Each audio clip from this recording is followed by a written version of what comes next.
So using video analysis or something like Dartfish for bench pressing can be quite useful, but in specific applications. So typically from a side view like this, the main thing we can see is the bar path, from that kind of nipple line up towards the chin or so extended. Um, but when there's any kind of significant weight on the bar and plates kind of obscure a lot of what you can see.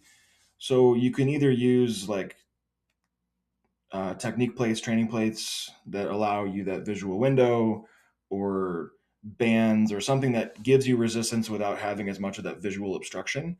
But from profile, it's mostly just looking at the bar path itself and then the different elements of thoracic extension, hip drive, setting the shoulder blades, like technique based stuff for your setup, which I guess doesn't need to be super duper loaded just to get a sense of. But a lot of times, from a side view, your visuals are kind of obscured.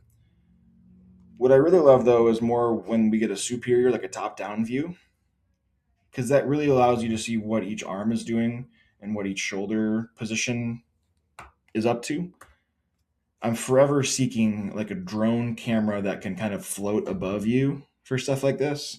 So you don't need to try to rig up some kind of crazy overhead business. But in the meantime, one of those like magnetic phone holder type situations on the top of like a full cage squat rack pointing down, or somebody standing on a box kind of leaning over pointing the phone down, which obviously those things aren't perfect, but they work.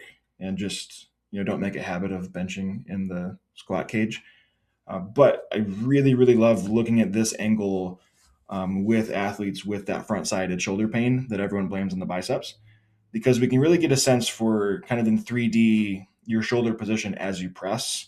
So like we don't want to be totally up against the body because that's going to be all tricep driven and not very powerful.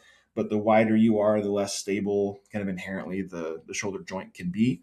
So we're kind of looking at the symmetry right to left and trying to find that happy medium where we get enough stability to be effective, but enough pec major drive with a tricep finish as opposed to too much of one or the other. It also enables you to see when you're cueing things like spreading the bar apart or whatever verbal cues you like to use for improving bench technique, to see the outcome of whether or not that's actually happening. So you can have them bench as is, you do your cueing, you talk about what you want them to be focusing on, and then measure, re-video, re-record, and look again and remeasure your angles.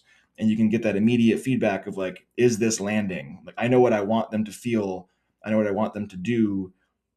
Are they doing it, and is it resulting in the right movement output?